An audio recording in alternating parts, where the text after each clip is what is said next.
reunited. I'm happy for those guys. Chris lives like an hour and a half from me. We hang out a lot, and like every member of underoath that's ever been there, just some of my best friends. Great guys, and even Spencer, one of my good friends now. Me and him, talk for every member. The lineup that underoath has now is for a reason. It was supposed to be there for a reason, and it wasn't about me, but who they have now in that band, it's happening for a reason. I'm like.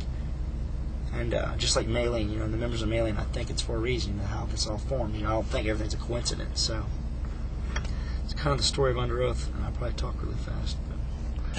But, in between, I guess like when we were on tour with Scott, we had wrote a song called "Look Past the Bright Lights," which is now reinventing your exit almost to a T, even the same melody and the chorus. Yeah, I've seen a video you guys playing at Warped Tour. Yeah, and it was like "Look Past the Bright Lights" instead of up against the wall, up against or whatever. But it's kind of the same, a little bit different than the melody. But and then we wrote some other songs, like a song called "Corinne's Defeat" and a song called "Valley Del Saints," and I can't remember the songs. Like the album was going to be called "Dear Misery," and we had an artist called Kurt Halsey do all the artwork for it. The artwork was done. We were ready to record. We were actually finding producers. It was going to be like either Adam D or James Wisner. We were kind of trying to find whoever was open, and then everything went down. It was actually right after I was getting off. We were getting off Warped Tour. I think we were going to record, and kind of everything happened. But and then there's like parts of that was only the song that really kept the melody. Most of the songs they kept some of the music and they just chopped it up. Like there's some parts I can't even think of their new songs, but like off that record there's a lot of parts that was with me. Like we had this funny intro. It was a heavy intro, but I wrote lyrics to it, and that was one of their songs, but just totally different. So that was only Reinvent Your Exit was the only really song that was kind of almost still along the lines of the same form. But a lot of the guitar parts and stuff was the same, just put into different songs. But it was funny when I first heard the record because I could listen back and hear a bunch of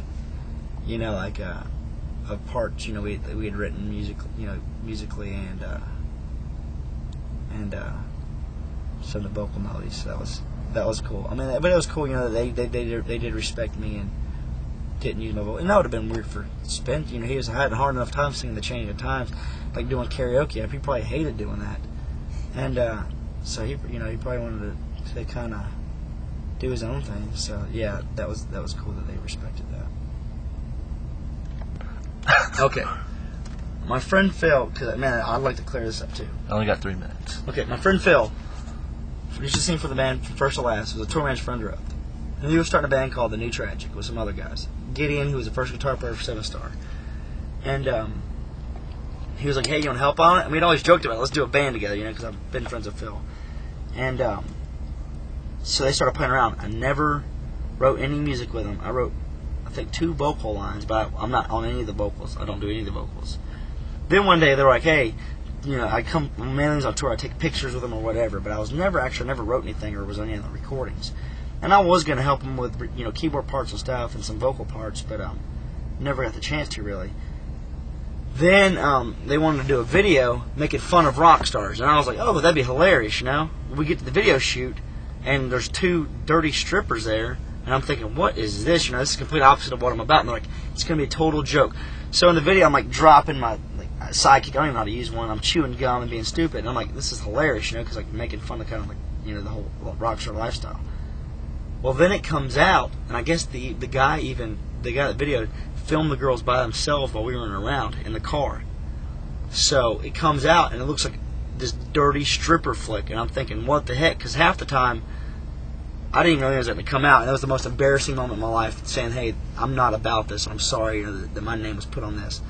But those guys in the New Tragic are in a new band that's really amazing called It's Alive, without Phil. But yeah, the New Tragic sounded a lot like old underoath to me, which is kind of something I didn't want to be a part of in that reason, because it was kind of like a cookie cutter version of underoath.